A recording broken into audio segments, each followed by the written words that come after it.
Friends, welcome to జార్జ్మన్స్ kitchen. ఇప్పుడు మనం తయారు చేయబోతుంది దొండకాయ పకోడీ. ఈ దొండకాయ పకోడీని ఇంట్లోనే ఎలా వేరువేరుగా క్రిస్పీగా చేసుకోవాలనేది మనం చూద్దాం. ముందుగా ఈ దొండకాయ పకోడీకి కావాల్సిన ఇంగ్రీడియంట్స్ అర కేజీ దొండకాయలు సన్నంగా ఇలా కోసుకొని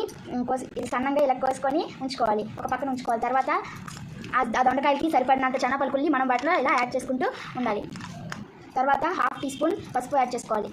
హాఫ్ టీ స్పూన్ పసుపు తర్వాత అదే హాఫ్ టీ స్పూన్ బేకింగ్ సోడాని యాడ్ చేసుకోవాలి.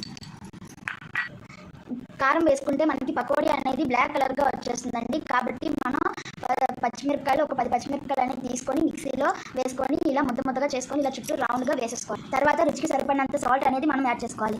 తర్వాత ఆ ఇంగ్రీడియంట్స్ అంతా మొత్తం ఆ ముక్కలకి బాగా పట్టేటట్టు కలుపుకోవాలండి. శుభ్రంగా దాన్ని బాగా కలుపుకున్న తర్వాత మనం అల్లం వెల్లుల్లి పేస్ట్ అనేది దీని చుట్టూ ఇలా వేసుకోవాలి. అల్లం వెల్లుల్లి పేస్ట్ వేసుకున్న తర్వాత మనకి టేస్ట్ అనేది చాలా బాగా వస్తుంది. ఇలా అది వేసుకున్న తర్వాత చాలా బాగా కలుపుకోవాలి. ఇప్పుడు అది బాగా కలుపుకున్న తర్వాత దాంట్లోనే 2 టేబుల్ స్పూన్స్ శనగపిండి అనేది వేసుకోవాలి. మనకి ఎంత పకోడీ వస్తుందో దానికి సరిపడినంత శనగపిండి అనేది మనం వేసుకోవాలి. ఆ శనగపిండి కూడా బాగా వేసేసుకున్న తర్వాత ఇలా మళ్ళీ ఒకసారి శుభ్రంగా కలుపుకోవాలన్నమాట. ఇలా మీరు ఎంత మెత్తగా కలుపుకుంటే అంత బాగా పకోడీ వస్తుంది. నెక్స్ట్ ఒక కడాయి అనేది తీసుకొని ఆ కడాయిలో నూనె వేసుకొని పెట్టుకోవాలి. డీప్ ఫ్రైకి సరిపడినంత ఆయిల్ అనేది వేసుకొని ఇలా వేడి చేసుకోవాలి, బాగా నూనె మరిగించుకోవాలి. తర్వాత ఇలా దొండకాయ పకోడీ అనేది తీసుకొని ఇలా చిన్నగా వేసుకోవాలి.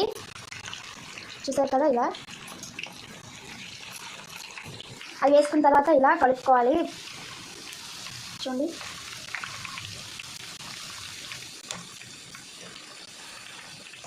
మనం స్టవ్లో మంట అనేది మీడియంలో ఉంచుకోవాలి.